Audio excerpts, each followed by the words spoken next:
Hello again, everyone. Welcome to the latest edition of The Opening Bell. Hope you've had a fantastic weekend, and what a weekend that was. We were royally entertained with Inoue getting the job done in the biggest test of his career, and David Benavidez in even more fan-friendly style doing the business up and weight against Gilberto Ramirez, and then sprinkled in liberally as if the boxing gods just couldn't care less whether you had enough of the good stuff.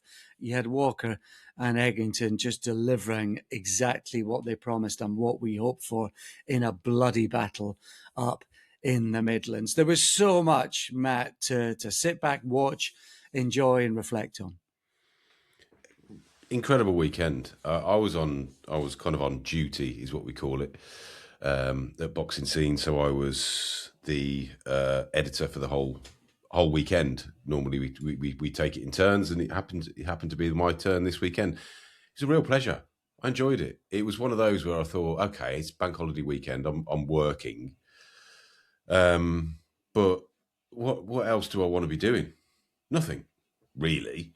I thought all of the fights in different ways, the big fights, the main events, they all delivered in different ways. And it was a pleasure to watch all of them.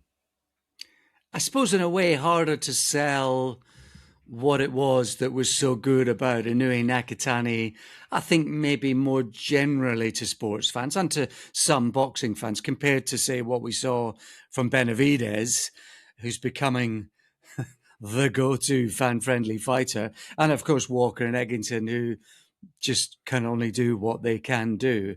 Different types of qualities, but I suppose in the eyes of fans, Benavidez would have been the big winner of the weekend. It was a standout performance from David Benavidez. I don't think anybody that was picking him to win was picking him to win like that. Not that I saw anyway. I think he was the favourite. But I think people were picking him to win a close decision, or at best a wide decision. The way he took Ramirez apart has opened so many doors for David Benavidez. It's made believers out of an awful lot of people, probably myself included. It was such a destructive breakdown of an established fighter in a higher division. It's kind of his call out now, isn't it? That he must respond to. What's he going to do now? There's all sorts of options. Prior to that, people are still talking about Canelo. We don't want Canelo now. We want something greater than that. What's his next challenge?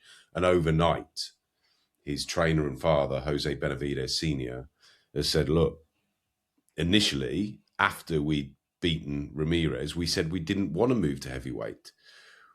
We said, don't even ask us the question because we're not ready for that yet. But now they've seen number one, Mr. Al-Sheikh say that he wants Benavidez versus Usyk, and the demand and the intrigue about if he did that at cruiserweight, what's he going to do at heavyweight? They are now considering their options, and one of their options is a move to heavyweight. And I think kind of fight fans that enjoy this kind of journey, it'll be their number one choice would be to see him go in and just see if he can produce that again at heavyweight. The hand speed was off the scale.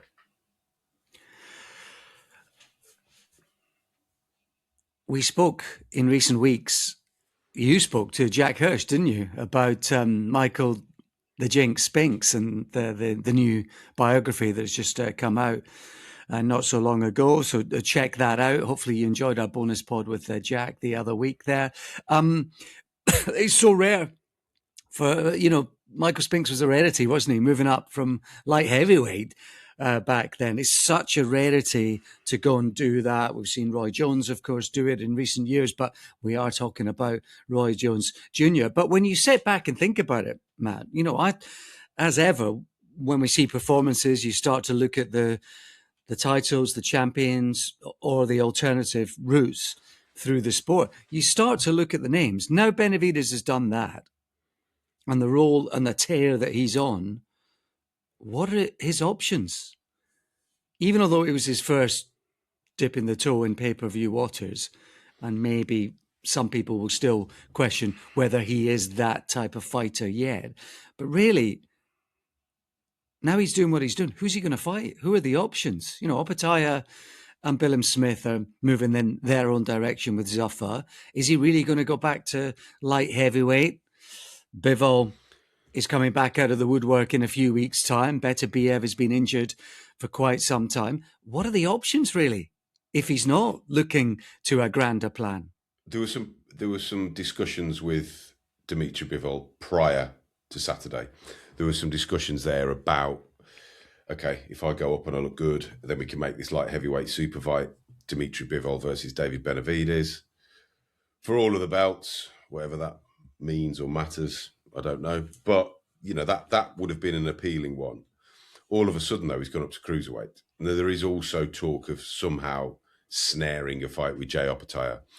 And the thing with Jay Opataya is that even though he's moved to Zuffa, and then he's now got this Zuffa belt, even though they've got, say, 4 or 5 cruiserweights on their books, the options are really, really limited. One would think that a fighter as proud as Jay Opataya will be looking at the best possible rival. And all of a sudden now, that is David Benavidez without question. But you do wonder if Benavidez will be setting his sights higher now than that and thinking, hang on, I've just done that at cruiserweight. What could I do to a heavyweight? To me, at his age and the development that he's shown, that would be the move where he'll make the most money, he'll get the most exposure. Whether he'll do it or not, I don't know. I mean, you kind of don't want to go down this road, but when you look at him take apart Ramirez, who's never been stopped, only been dropped once, you look at him take him apart in that fashion, you kind of ask the question, why was he not doing that at light heavyweight? And I know he was to a certain extent, but his first fight at light heavyweight, he kind of laboured and he struggled. He didn't look like the same explosive puncher that he had been at super middleweight. So why is he now this destroyer at cruiserweight? You quite naturally start to ask certain questions. I'm sorry to do that, and I'm certainly not accusing him of it, but you do.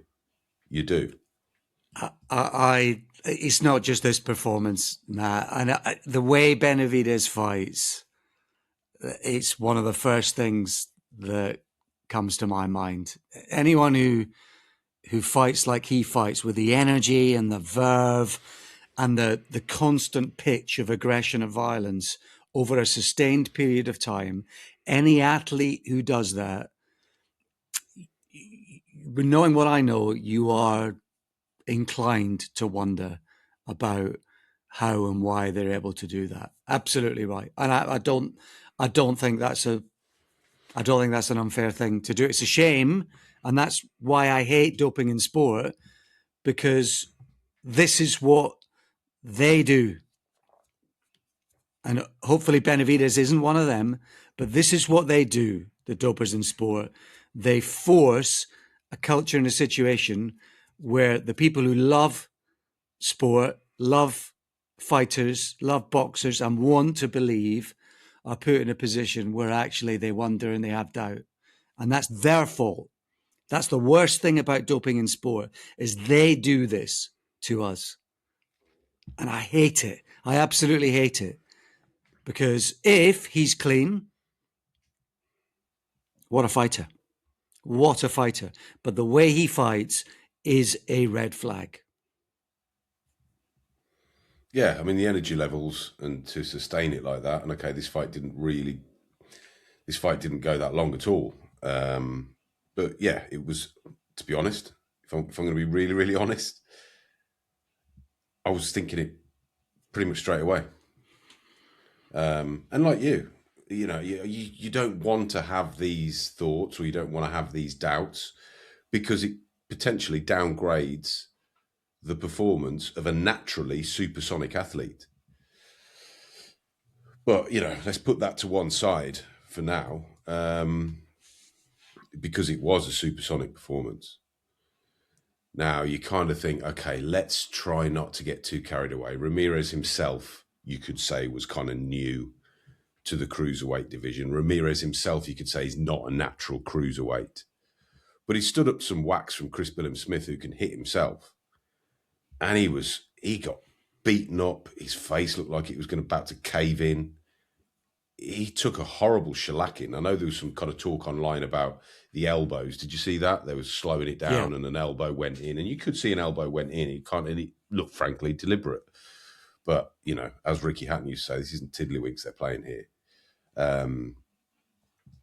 Tremendous, outstanding performance from Benavidez. And quite naturally now, people will be like, well, what would happen if he went up and he fought Oleksandr Usyk? Will Oleksandr Usyk want that? Will Oleksandr Usyk really be the person who wants the answer to that question? Probably not. Well, we'll come back to that, because I think it is fair to wonder really how much Usyk wants to challenge himself these days, you know, with the Toma coming up and he's fighting Rico Kickboxer, and, you know, you've got Benavidez now looking a monster, the Mexican monster. I like that, on a weekend when we had the monster Naoya Inoue in action in another part of the world. But the thing that was so impressive about the performance from Benavidez, and I touched on this last week in the preview, didn't I? And I said, if it's fought in range, if there's infighting in this fight, then that's a Zurdo Ramirez fight. And that's the best chance for Ramirez to come out on top. That's exactly the fight we got, Matt. And David Benavidez was able to outfight, outpunch, outwork, out everything Ramirez in those infighting exchanges. And I said last week, that's Ramirez's chance. He's so cute and clever. The angles of attack, his defenses, the little slides and rolls. That's where he wins fights, and that's where he does his business. And he couldn't do it against Benavidez. Benavidez beat him and fought him and was better than him at his own game. And it's the one thing I didn't think would happen. It's the one way I thought Benavidez would come unstuck. I thought if he kept him at range, long jab, thumped him with the right hand and just ground him down. But he went straight into the engine room and he fought him at his own game. And that is what is so wildly impressive about the performance. And as regards the manner of it, it isn't anything new. This is the way that Benavidez fights. And he is that rare beast. He's a bully who can take it. And they are few and far between. He's a bully who can take it. He can get clipped and he'll come back. You go up a gear, he'll go up 2 gears. So it isn't anything new, the way that he's fighting now against Ramirez. Very, very impressive. And if it's legit, my goodness me, that is something else. That is a kind of generational quality. Different to an Inoue, different to a Roy Jones Jr., different to a Mayweather or an Oscar, but it is a very unique quality if this is legit. It is, and you kind of, you know, you've mentioned some historical names there. We kind of touched on Michael Spinks, didn't we? He was the first light heavyweight to go up and successfully dethrone a heavyweight champion in Larry Holmes, and he did that in 1985. Prior to that, it had never been done. And the jump that he's just undertaken and landed so majestically is comparable to heavyweights from many, many years ago that simply couldn't do it and couldn't do it successfully. Now, we might be overrating Gilberto Ramirez there, because certain light heavyweights like Archie Moore were encountering Rocky Marciano.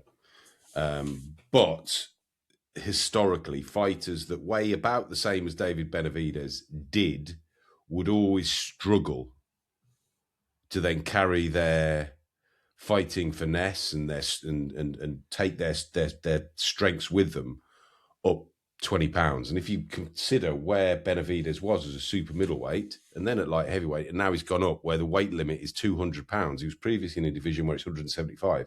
This isn't like a jump from bantamweight to super bantamweight or even junior middle to middleweight. It's the biggest jump in the sport. And he negotiated it perfectly. And you do, yeah. So you are a little bit suspicious, as kind of grizzled boxing fans should be. But at the same time, you're also wondering and hoping that this guy is just getting better and better and better. But then you look at his body and you think, you looked better at light heavyweight than you look kind of aesthetically as a cruiserweight. So what are you going to look like at heavyweight? But all the evidence there suggests that he can make that next step, and he probably would only need an extra, £10?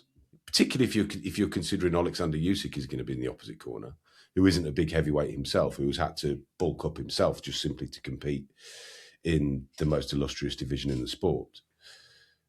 And you start to think of it like that, and you think, wow. And all of a sudden now, we're talking about Benavidez versus Usyk as one of the most enticing fights in the sport. We were not talking about that last week. I know it's been mentioned. Benavidez always said he wanted to go up to heavyweight. But it's now kind of become a realistic proposition, hasn't it? It absolutely has. Just because he's now an A-lister, isn't he?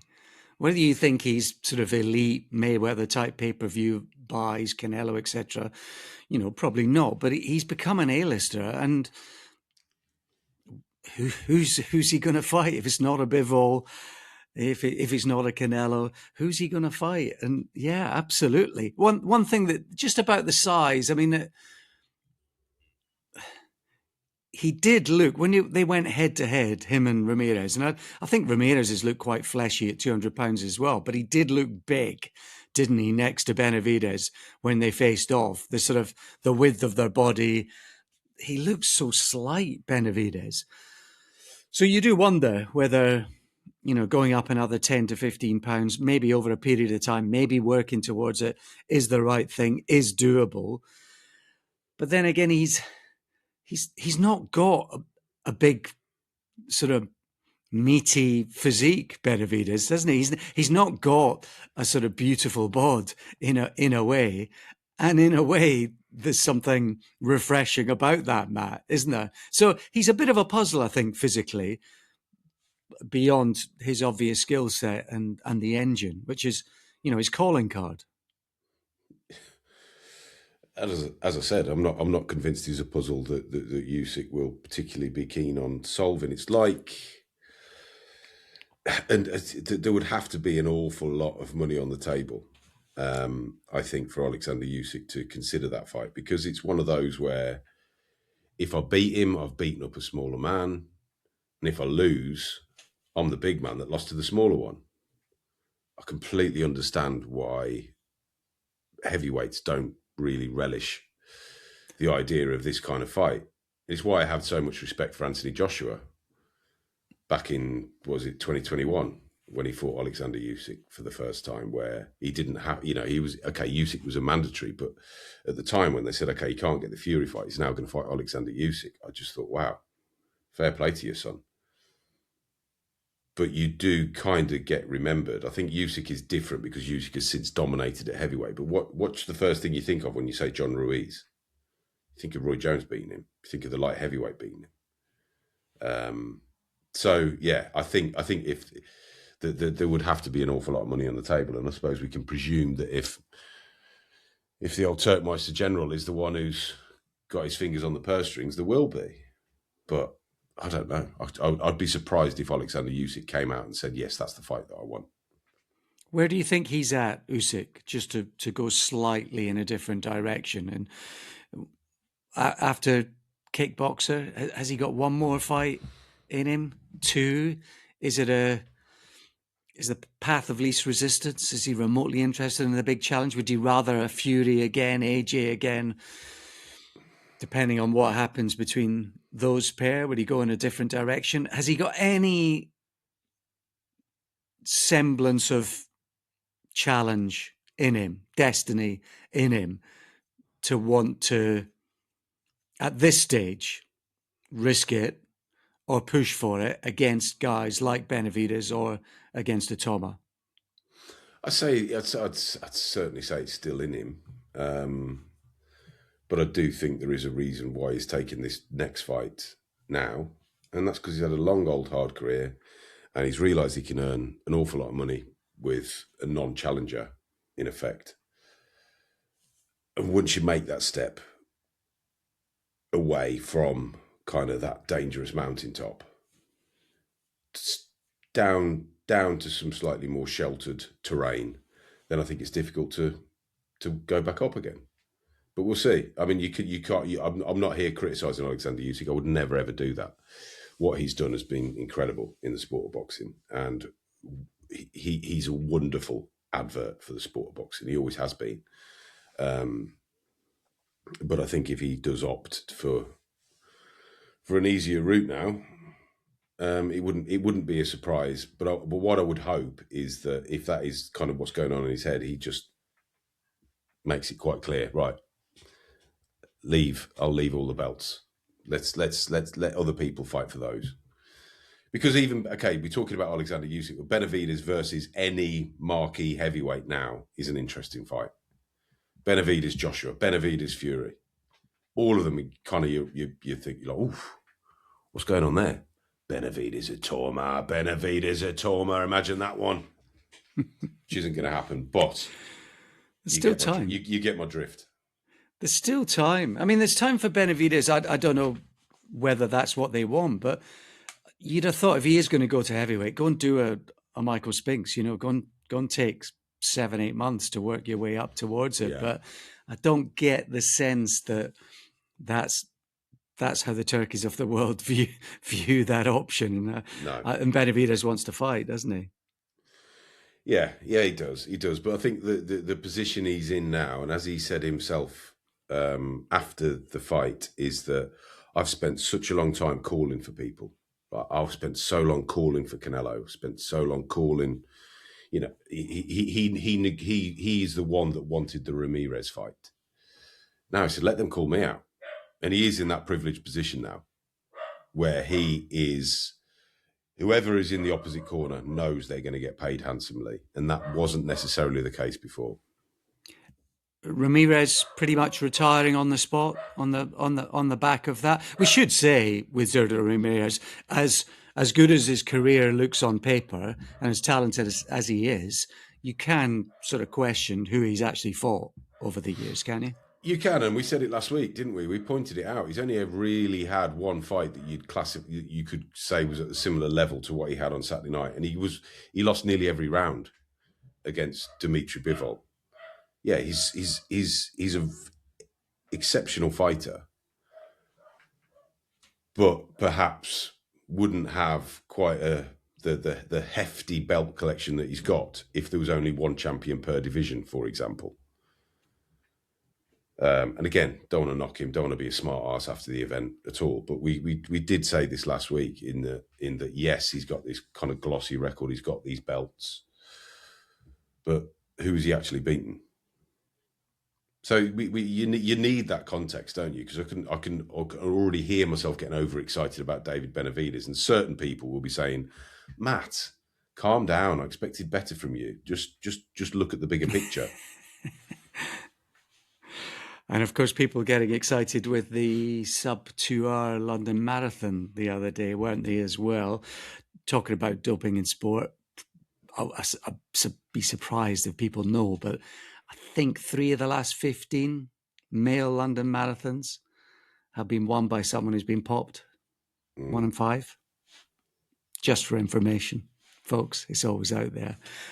So, as ever, it's lurking beneath the surface, or is very much in the room. Let's hope it doesn't apply to someone like Benavidez, or indeed the other monster, Inoue, over in Japan, in Tokyo, at the famous Dome, who outpointed Junto Nakatani in a battle of the Japanese stars, in a battle of the unbeatens. In the end, it sort of simmered. It was one for the purists. I really enjoyed it, Matt, although I'd probably be a bit more critical of Nakatani, I think, than others. I don't think he really turned up, Nakatani.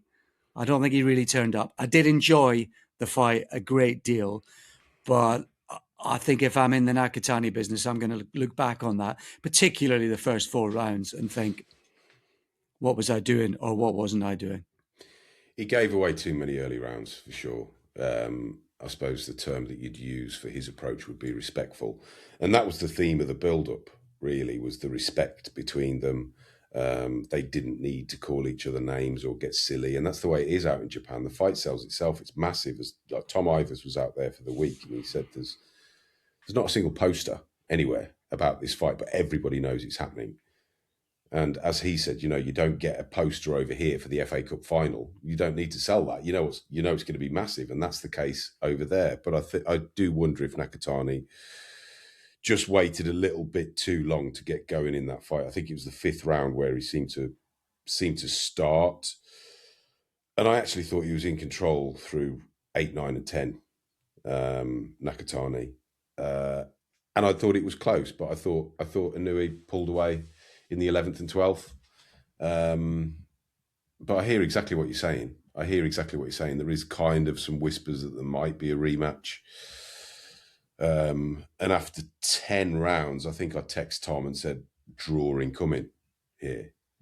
And then whether it was the clash of heads, whether it was the cut, whether it was simply Inoue having an extra gear, I thought he was the right winner 100% at the end of the fight.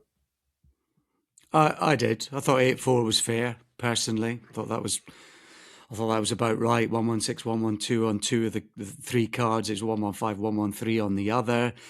I would have given Nakatani less rounds than you, I think. I thought Inoue was quality in the 8th. I thought the 8th was a good round for him. And I think the only reason Nakatani got success in the sort of second third of the fight before the championship rounds, I think the only reason he got success was twofold. I think Inoue was a little too positive, a little too willing to try to make the fight and make an impact. And I think he got tired. I think he got mentally tired for a couple of rounds. I think all the early posturing, I think the fact that because Nakatani was simply that big wide stance of his, sitting on the back foot, and all you're thinking, if you're Inoue, all you're thinking is, I just cannot walk onto that left hand because he is just waiting and waiting. And as soon as I close the space, bosh, the left hand is coming. But the left hand hardly ever came. And when it did come, it was missing almost always. So I think Nakatani's success was largely down to Inoue. I think he got mentally tired, and I think he was a little too aggressive in spells, sort of around sort of maybe 6, 7, 9, and 10. Nakatani had his best rounds, particularly in the 10th. That was an easy round to score. But I just didn't think he did enough, Nakatani. And I just thought he was helped by Inoue in any success that he did. And if he doesn't look back on that and think, yeah, the other guy was really good, probably too good, but I think he blew it, personally. I think he blew it a bit.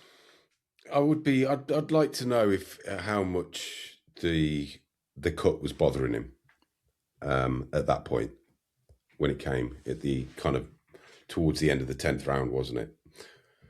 Initially, it wasn't, because he went back on the attack and he controlled the remainder of the round. And then the 11th, I thought there was a marked difference in his approach. Now, I'm not making excuses for him, but it is most certainly feasible that had an effect on him if blood was pouring into his eye.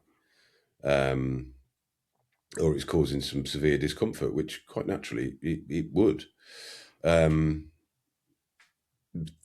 Because then, although I hear what you're saying and I agree with large parts of what you're saying, you could say that if the cut was a big reason for what happened, then that took him off what might have been him taking over the fight in the last 2 rounds and him potentially winning the fight. Therefore, his approach was right if it hadn't been for the cut. But I'm not saying that the cut had that much of an effect on him, but I certainly think it's a talking point.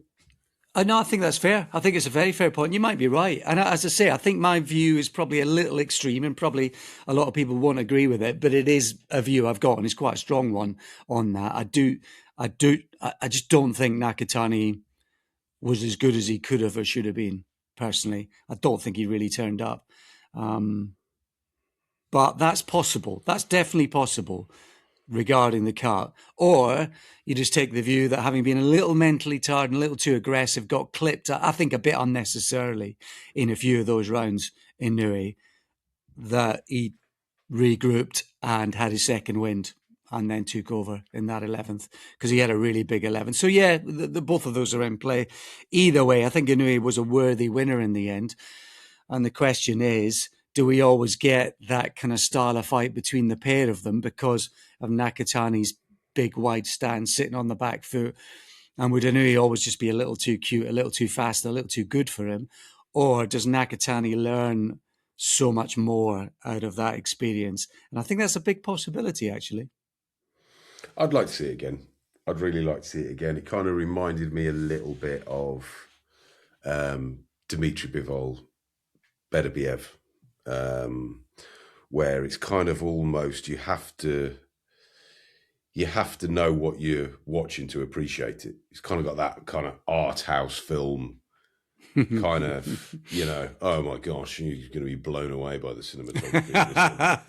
It was a bit like that. Those kind of fights, a bit like kind of, I don't know, James Toney, Mike McCallum, and things like that. It was one that I really appreciated. I'm glad that the pace increased somewhat in the second half. But yeah, I think Eric Raskin has provided a column this week, and it's not the kind of fight that you're gonna sit your family down and say, "This is why I love boxing. Watch this," because you know full well they're going to be thinking, "What on earth is going on?" through large portions of it. But it's the kind of fight that makes you respect boxing. It makes you really appreciate the craft and what these people have to do and the nuances to the sport. This isn't just a barroom brawl, which we perhaps could say Sam Eggington and Conor Walker was. This was one that exhibited so much about the sport of boxing. And that was the high-end combat between Inoue and Nakatani. And I'm not as critical as Nakatani as you are. I thought he was coming into that in the second half. Whether Inoue then made adjustments and got better in the 11th, whether it was the cut, I don't know. But Inoue, yet again, showed himself to be one of the very, very best fighters in the sport, one of the best fighters of all time, an absolute lock for the Hall of Fame. He's not the fighter he was.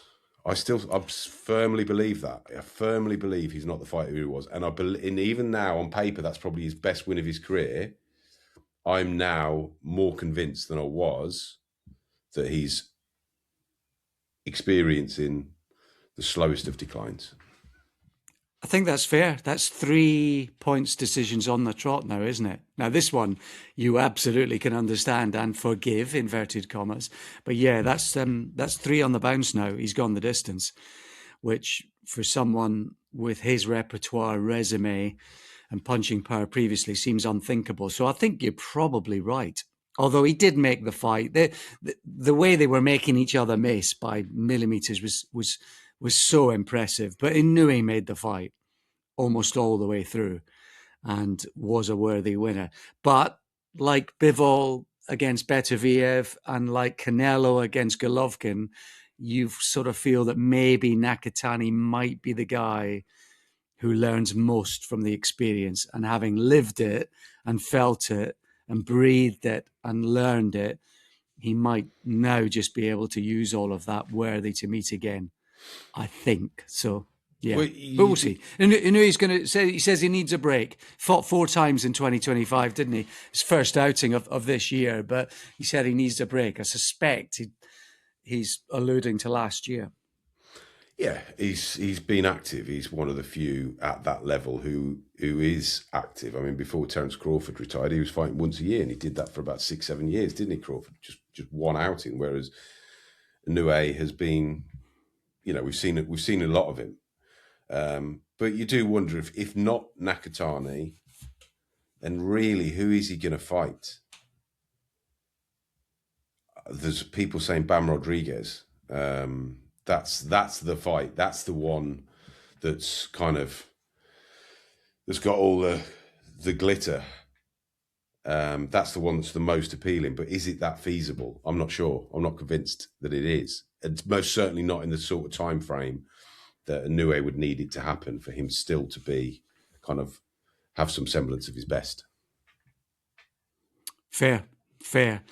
a very different kind of fight up in Wolverhampton. But the fight that we were promised, I wondered if maybe Sam Eggington would box a little more, but in the end we didn't. We got infighting and violence, and it was Conor Walker who once again turned it around. Once again, he's on the thick end of a painful defeat. And once again, he finds a way. It's usually the same route, and it's just as unlikely as we've seen in the past. For example, against Harry Scarf, to an extent, against Pat McCormack. He keeps pulling these rabbits out of the hat, and you do wonder, with the punishment he takes, for how long can he keep on doing it? But he did it again. I feel a bit sorry for Eggington, because I thought he was brilliant in his own way for most of that fight, until very suddenly and finally, but you could see the old computer power bar starting to deplete down the bottom of your screen, couldn't you? Just ever so slightly in the previous rounds, Matt. Yeah, you could sense that it was going to happen. But like you, I thought Eggington was well in control, probably for the first seven rounds. Walker was in it. Walker was making a fight of it. Walker was making it uncomfortable, as he always does. But in the same way that we've kind of been asking questions of Sam Eggington, how can he keep doing this? We're now asking them of Conor Walker. It wasn't a surprise in the aftermath to hear Conor Walker say, look, Sam Eggington is my hero. Love the way he fights. I've always wanted to fight like him. He does. It was a very Sam Eggington-esque victory, the way that he did it. Didn't particularly like to see Eggington in the state that he was in at the end. Not criticising the referee or anything like that, because it was sudden, the way that he suddenly lurched forward and what have you. And as soon as that his condition was clear, the fight was stopped. But it still kind of reminded me a little bit of, say, a Ray Mercer, Tommy Morrison, where he's kind of stood up, but he's not there.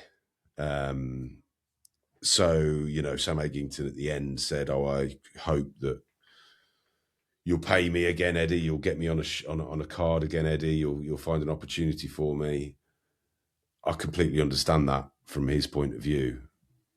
I think he'd be sensible now to walk away if he has got enough money in his bank account. Sam Eggington, his face at the end of that fight.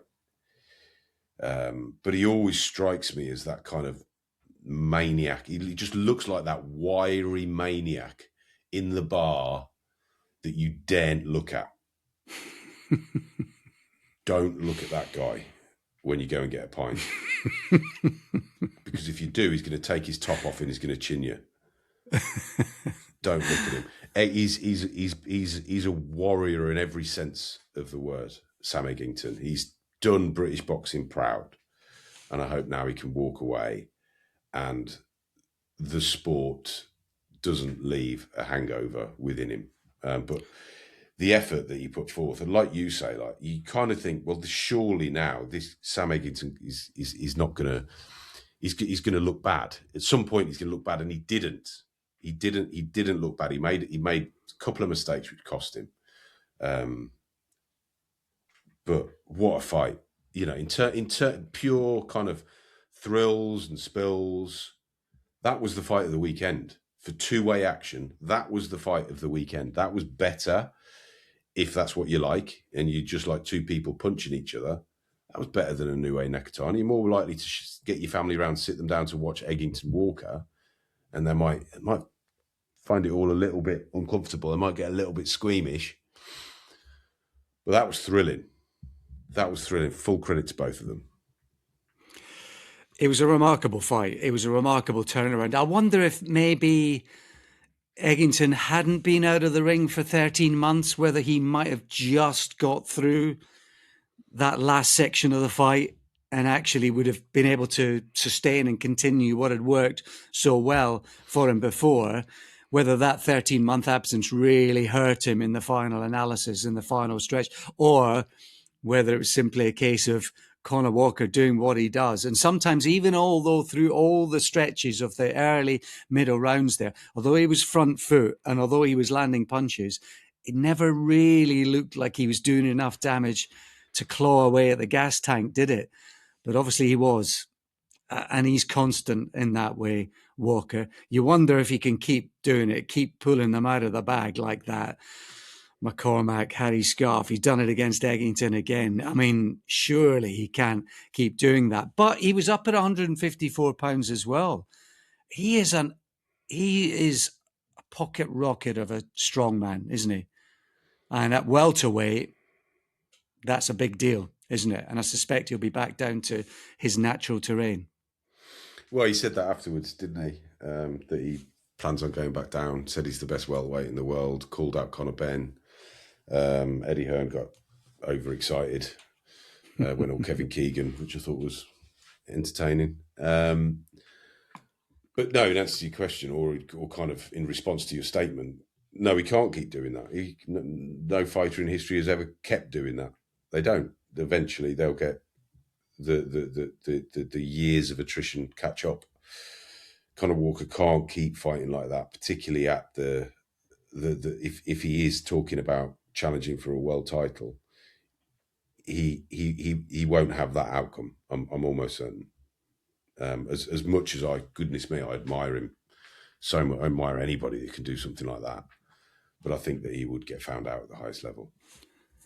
Yeah, obviously he had a good bit of sport and a competitive fight against Lewis Crocker previously. Still waiting to see what happens with Lewis Crocker and Liam Paro regarding that title at 147. But Walker back down in weight, and he's going to get a fight, isn't he? I mean, obviously, you've got Constantine Ursu, who's the British champion. Not really sure they'd want a bit of that. Henry Turner, who fought Jack Rafferty, he's come back at welterweight. I saw him on a top-tier show down at York Hall on Sunday. He looks really strong and well, actually, Henry Turner.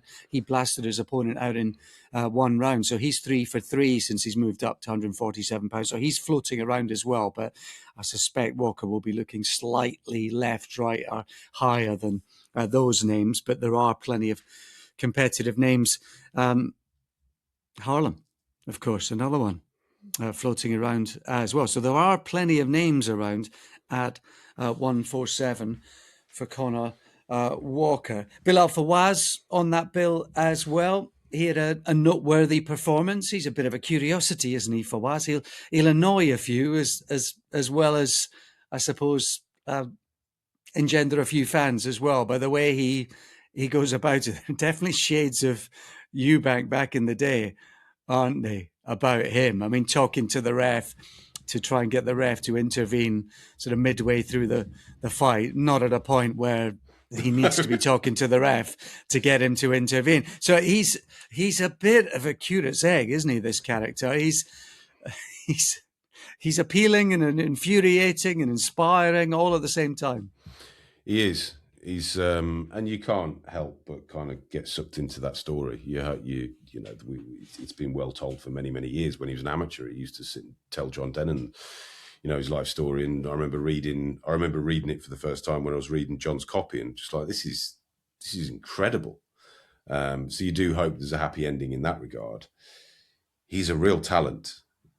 Perhaps got a little bit too drunk on his own showboating or whatever he was doing, because I kind of thought at a certain point in that contest that you're going to throw this away if you're not careful with all of this nonsense that you're doing. But he got the job done, and he is a talent. He's going to be really difficult to beat. The only thing going against him is his age and a lack of a passport. Yep. As well, whether that's now going to get some political, social clout remains to be seen. Eddie doing his bit, his plea to the Home Office. So we'll see if that lends any weight to Fawaz's particular case. We shall see.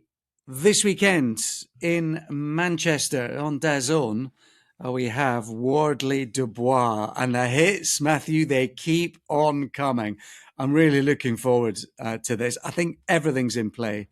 Everything is in play for this one. Wardley's just a slight favourite over Dubois. And I think on the current run of form, that's probably right. But Dubois, with his heavy hands, 20 knockouts out of 21, is it something like that? All by one of his wins have been by knockout. And Wardley coming from behind a la Conor Walker to pull it out of the bag on several occasions recently against Joseph Parker and Justice Hooney in particular. So, fascinating fight. It is going to be violent, and I think just about anything here can happen. It's really, really hard to call. I keep going. I'm going both ways, and I've gone back the other way to what I was initially thinking. Probably this morning, actually, when I was really giving it some thought. You have to kind of just admire what Fabio Wardley has done here. He's had doubters from the start. He's been called, he's still called a white collar fighter. But there's actually an article on Boxing Scene at the moment where he kind of talks about when he sparred Dubois, and that he's saying, I really hope for Dubois' sake that he isn't taking much from that. I hadn't had a professional fight back then. But Wardley was saying there was no point in him, kind of paraphrasing here, he said, there's no point in me just knocking out Steve, who walks into the gym, because I'm not going to get better. I know I could knock out Steve, but he was sparring people like Dubois, Filip Hrgovic, top fighters before he'd had a pro fight. And he said, I knew that they were better than me. I knew full well they were better than me, and I knew full well I was going to get beaten up. But the only way I was ever going to learn and get better is by sparring people like that. And that was his attitude back then. And that's almost the attitude that he's carried forth within his career. There is a temptation, I think, to presume that he wins on Saturday, given the way that he has this habit of pulling it out the bag. But also, I think if you look at large sections of the first fight with Fraser Clark, you look at pretty much every round of the Justice Hooney fight prior to Wardley landing that shot from the gods. You look at sections of the Joseph Parker fight. You look at Daniel Dubois. He can box.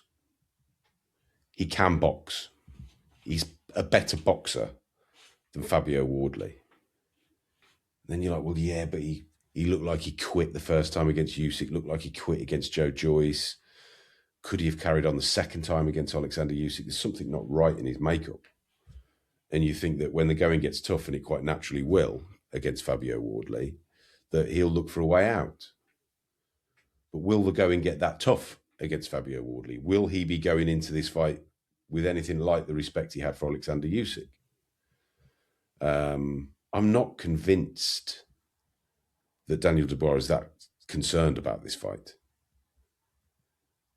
But there was something really interesting that Shane McGuigan said last week. He said, look, Daniel can fight like the best of them. He can box like the best of them, with the best of them.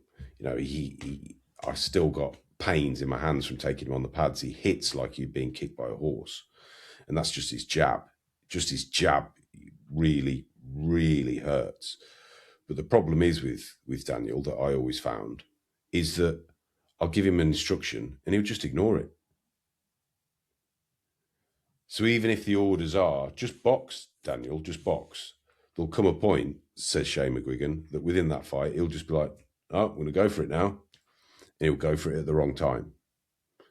And that's the danger for Dubois. You know, we've all seen him interviewed, Daniel Dubois. I've interviewed him a few times. He's hard work to interview Daniel Dubois. I'm not saying he's stupid or whatever or anything else, but there's, I don't know what it is with him, but I completely understand what Shane McGuigan is saying, is that even though you might have this perfect game plan to beat Fabio Wardley, and you'd think someone with the jab of Daniel Dubois, the dimensions of Daniel Dubois, the toughness, and he is tough, he doesn't just go down from one shot, the toughness of Daniel Dubois would be far too good for Fabio Wardley. And the message really should be, look, just outbox him.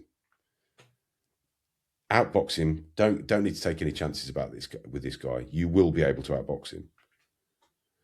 But if those simple instructions are not going to be listened to or adhered to, then at some point you do start to think Fabio Wardley will have his moment in this fight.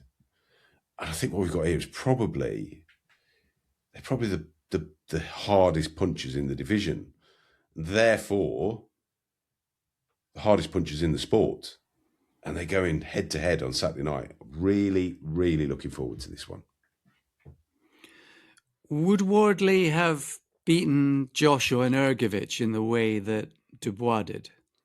Even although he rode some bumps in both of those fights, he was fending off right hands, left, right, and centre from Ergovic. And at the time when he stopped AJ, he'd just been hurt and looked like he might be on the verge of getting knocked out himself. So he was riding waves, he was riding bumps, but ultimately, and even against Jarrell Miller prior to that, he had to huff and puff for a few rounds until he got him out late. So there were bumps in the road, even in all of those sort of marquee wins for him.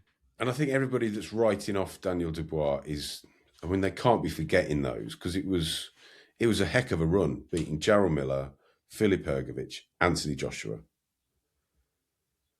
Just think about that. And he stopped all of them. That's a heck of a run. And you're so right to point out that none of those were just plain sailing. None of those were 3 or 4 round blowout jobs.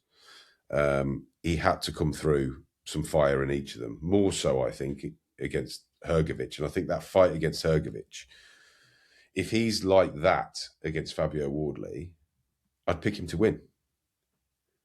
I would pick him to win. And I think I'm going to write off the Joe Joyce fight as something that happened when Daniel was young, never encountered it before. He didn't particularly like the sensation of his skull being broken, understandably so, and he just sat the count out. Against Usyk, I do feel like psychologically he was just bamboozled against Oleksandr Usyk, and he just thought, I just don't know how I'm going to win this fight. Whereas against Hrgovic, when even though he's taking shots himself, he feels that he's going to win. Against Joshua, he's like, well, I'm going to win anyway. It doesn't matter. And I feel like he's more likely to have that mentality against Fabio Wardley than he had going into a Usyk fight. So we might get a sort of, I said everything's on the table. You could see Dubois jab, right hand, Bosch all over in 1, 2, 3, 4, 5 rounds. You could see that.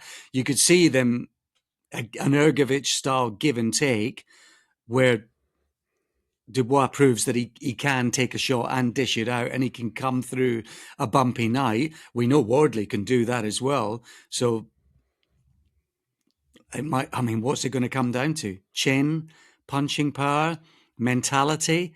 What are the key facets here? Because that what you touched on there, that Shane McGuigan sort of quote discussion, I think is an interesting one, because I think that points at why Dubois has looked like, and I'm going to say looked like, he's lost and he's spewed it in those fights against Usyk and Joe Joyce. I think that's what it is. I think it's almost a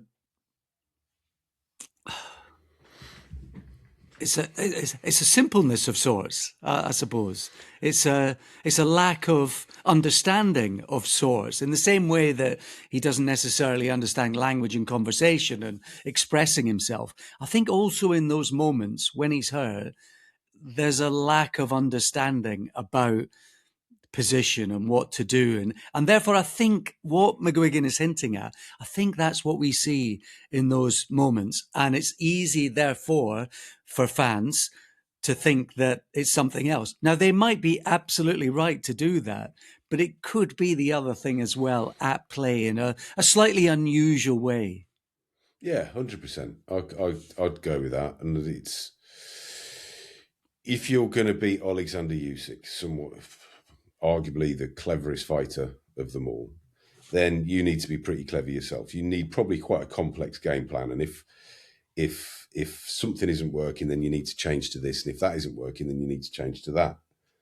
Whether Dubois has that kind of boxing intelligence within him, I've never really been convinced, because if you look at how he took apart all of those 3 names that we've just mentioned, Miller, Hrgovic, and Joshua, it was essentially just all steam ahead. I'm going to get them out of there. And he did. And he got them out of there. You also have to look at kind of, there's also something people are starting to say, that Fabio Wardley he's not going to get knocked out. Of course he can get knocked out. Everybody can get knocked out. Fabio Wardley can get knocked out. He's undisputedly tough. But if you look at kind of Hooney, Parker, Clark, are any of these guys renowned bangers? Are they known as being the heaviest hitters in the division? Not one of them is. So yes, he's done well to stand up to them, but that doesn't mean that therefore he will be able to stand up to Daniel Dubois, who, from speaking, I mean, he's had numerous trainers, but I've spoken to numerous people about Daniel Dubois, and each of them will say it's just a horrific experience to go on the pads with him. It's horrible. It hurts. It hurts for days afterwards. You look at his record, you look at the way he's knocked people out. Fabio Wardley has never fought a puncher like Daniel Dubois. So his chin will be tested. We will see if he's indestructible or not.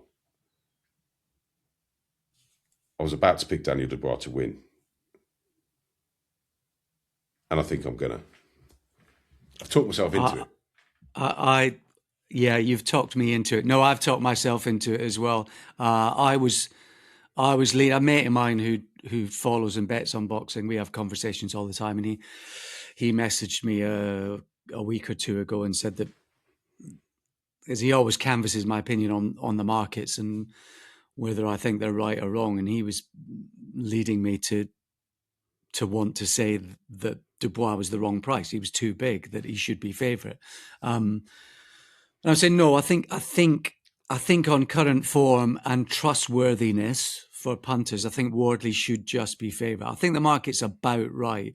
The one thing that really stands out alarmingly as being wrong is the price for Dubois to win by knockout. So the betting is sort of 5 to 6, 11 to 10. So just odds on, just odds against, just to win. Wardley just a slight favourite. Wardley's around 11 to 10 to win by knockout. It's 1 to 3, by the way. This fight doesn't hear the final bell. No, the bookies do not expect this to go the distance.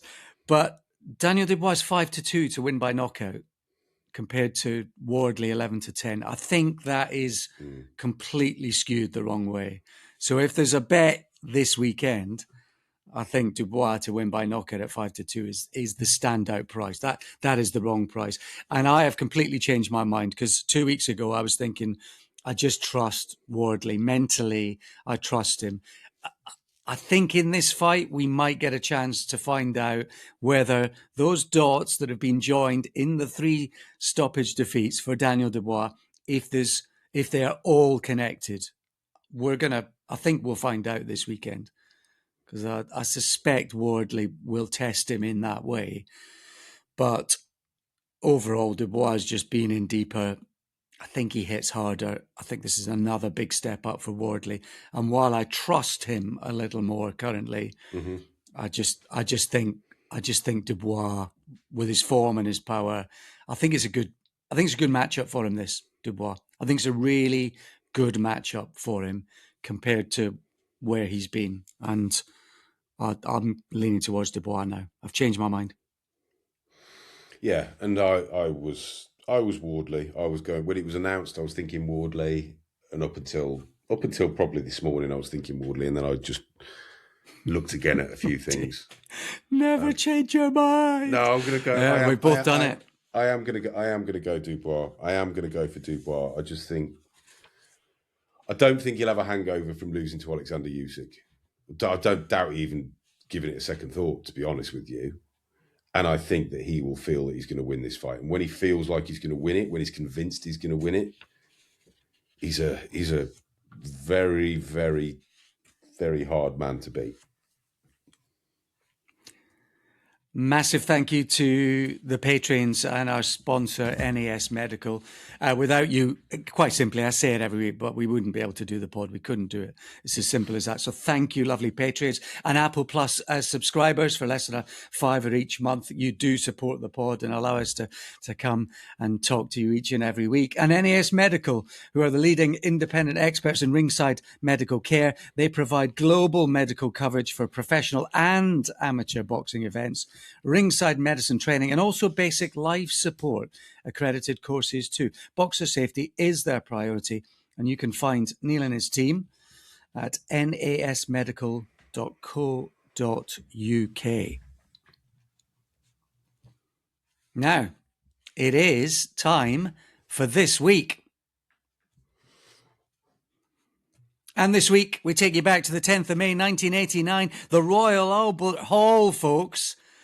And it is Herol Graham against Mike McCallum for a vacant middleweight title. An opportunity for Herol Graham to strut his stuff, Mike McCallum to regroup and get back to where he'd been previously, having won a title and defended it many, many times at 154 pounds. Both of them having lost only the once to the same fighter, Sunbe Columbe. Interestingly, what a time this is, and what an experience it was to go back and watch Herol Graham and his unique style. I thought I'd watched this at the time, and I probably did, but I don't remember there being no commentary. Did you watch the one without any commentary because there was BBC industrial action? So Harry Carpenter, essentially, he's on strike. They'd requested a 16% wage increase. They'd been offered 7%, and thousands of BBC staff were essentially on strike. So we had no commentary at all. Steve Ryder, I think it's Steve Ryder, isn't it? He kind of doing updates at the end of each round with Terry Lawless. Terry Lawless seems to spend the first 5 or 6 rounds just telling us that Herol Graham's rubbish. Well, not rubbish, but he's just not effective. I thought he was a bit harsh on Herol Graham, to be honest. I think some of those rounds where he's saying, I don't know what Herol's doing, I actually thought Herol Graham won them. And you then start to think, well, hang on a minute, who was Terry Lawless looking after at the time? It was Mark Kaler, and Mark Kaler had lost to Herol Graham. I'm not saying that's the reason for it, but basically what you get from this is that Herol Graham is most certainly not Terry Lawless's cup of tea. No, and I think that's a kind of time and a place and a cultural thing, I think, really. When you think Terry Lawless, Jarvis Astaire, Terry Duff, that whole sort of era, you know, you're talking about stand-up, jab, right cross, upright British boxers. You know, it's a different generation. So you get Brendan Ingle and the Winkerbank Gym and Herol Graham with his hands down by his side and, you know, making fighters like Mike McCallum miss him by millimeters. I mean, it's just, they don't know what they're saying. It's just it's as if someone has come from Mercury or Jupiter, from a completely different planet, on a spaceship and arrived down in the UK, and they're like, what is this? I mean, he does say after the first round, he does call it extraordinary, the style and the approach of Herol Graham, that he would have the audacity to do that in a fight like this against a guy like Mike McCallum. And he does. He's boxing large parts through the early rounds with his gloves right down by his waist, and he's making McCallum miss by millimeters and inches. It is remarkable. And you can get from Lawless's reaction how that must have been for boxing fans and other boxing people at that time to see what guys from that gym were doing and producing. So it is just unbelievable, really. It is. And I get that, but it's almost like this wouldn't have been the first time that Terry Lawless had seen Herol Graham fight. He's acting like it is. He's saying it's almost like this is all new to him, that he doesn't know what Herol Graham's style was like. It was very, very unique style, but I do think kind of watching this now is that Graham, it used to be his party trick. He was taken round various places and people off the street were called into a ring to try and hit him. Nobody could hit him. But it's almost like that just became too much of a priority for Herol Graham in this fight, not to get hit, as opposed to landing enough punches to actually win the fight. And really, I think that was the difference in the end. McCallum, what a fighter he is. But Graham, in the end, for me, and I remember it being a bit controversial at the time, but for me, he didn't do enough to win this fight. No, but I think he did try different things. I know what you're saying. I do know what you're saying. I think McCallum's consistency and persistency is just the difference, and he does so well. I think McCallum's mindset is terrific in this fight, because you could absolutely lose your marbles fighting a guy like Herol Graham. You could lose your shit. Let's be frank about it, quite easily. And I think McCallum does well to kind of bottle all of that and just keep. And his persistence is the difference in the end.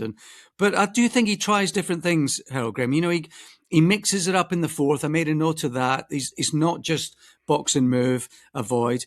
He does sort of go toe-to-toe in round 6 as well. He does try different things, but it's never quite enough. But I do marvel at being able to do what he was doing against a guy like McCallum and having success doing it. But it's fair to wonder whether that was ever going to be enough to win a world title, as close as he came. I mean, Herol Graham came along in a terrific era, and Mike McCallum, frankly, he's one of the best fighters in history. I'm not saying he's one of the best top 10, but he's in there. He'd be in that list of top 50 of all time, probably, Mike McCallum. And yes, the fact that Herol Graham could take him to a split decision and have some people thinking he'd just edged it, fighting the way that he did against somebody as skilled as Mike McCallum, should show you what fighter Herol Graham was. An incredible style. But like you, I made a note about Mike McCallum, and I just put so mentally strong. Because you would have to be in that kind of fight, because Graham made very, very good fighters look silly, look like they'd never done it before, look like they'd never laced up a pair of gloves, look like they'd never attempted to hit anyone before. And Herol Graham could make really good fighters look so ordinary. But you can see, even in the face of that, you can see how good and tenacious that Mike McCallum is in this fight. Also, you mentioned him at the top, Sumba Kalambe. That guy, I don't think that guy's on the Hall of Fame ballot, but he apart from the 1-round loss to Michael Nunn, which I think we can now say was an aberration, he was probably the best middleweight of the kind of post Marvin Hagler era. But anyway, I mean, the fact that he beat Graham twice in the end, beat Mike McCallum fair and square, no controversy, wasn't any controversy on the decision, probably until Mike McCallum got old. He made Mike McCallum look not ordinary, but he beat him comfortably.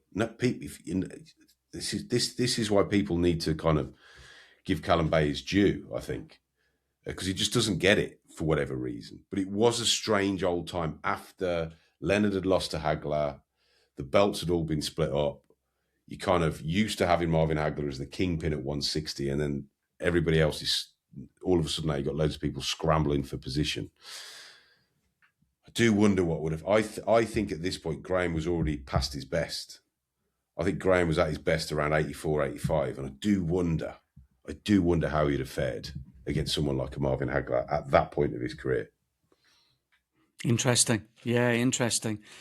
Been a sort of British and European champion prior to this fight at a couple of different weights, wasn't he? British champion at 154 and middleweight, Commonwealth champion, and a European champion as well at 154 and also at middleweight as well. Remarkable run for Herol Graham. And in patches here, he is just outstanding. But McCallum's class and consistency, the difference. I don't know why Steve Ryder doesn't just call the fight.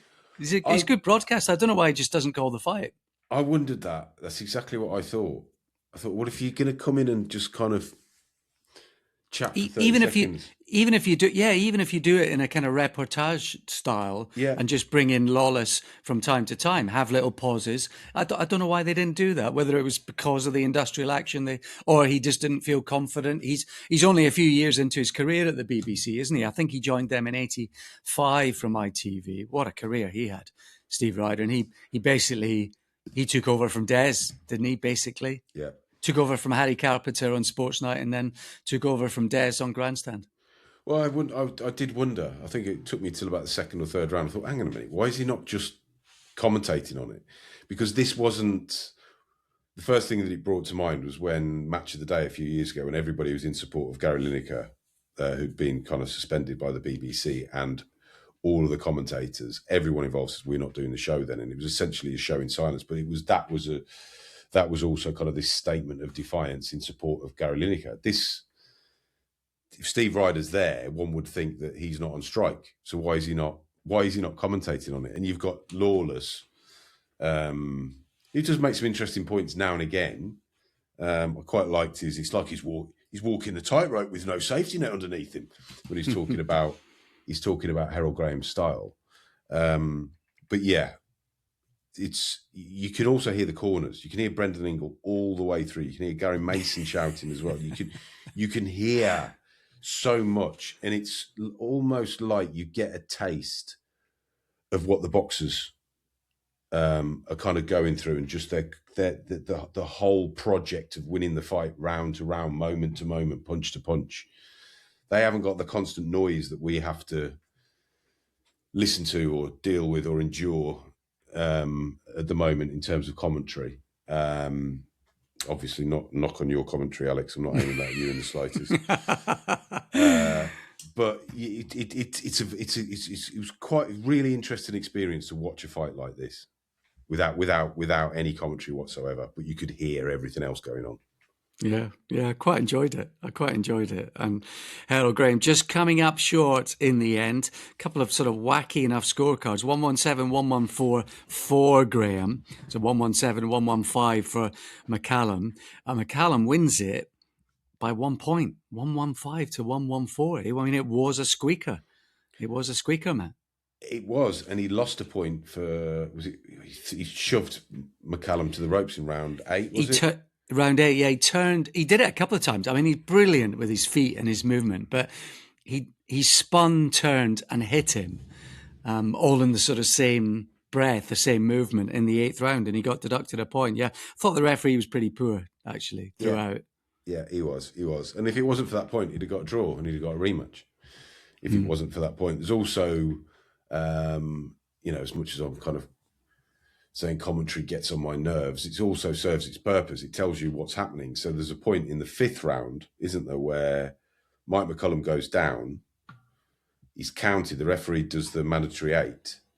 But you don't know whether that's actually been counted as a knockdown or not. Looking at the scorecards, it wasn't. The judges didn't count that as a knockdown. But there's definitely a punch, but there's also definitely a puddle of water that he slipped in. But yeah, fascinating to watch this in the form that it's in. Herol Graham, Mike McCallum, limited commentary from 1989. That's our fight from this week. Go back and enjoy all of that, and we'll speak to you again next week, by which time we'll know, was it Wardley or was it Dubois? See you next time.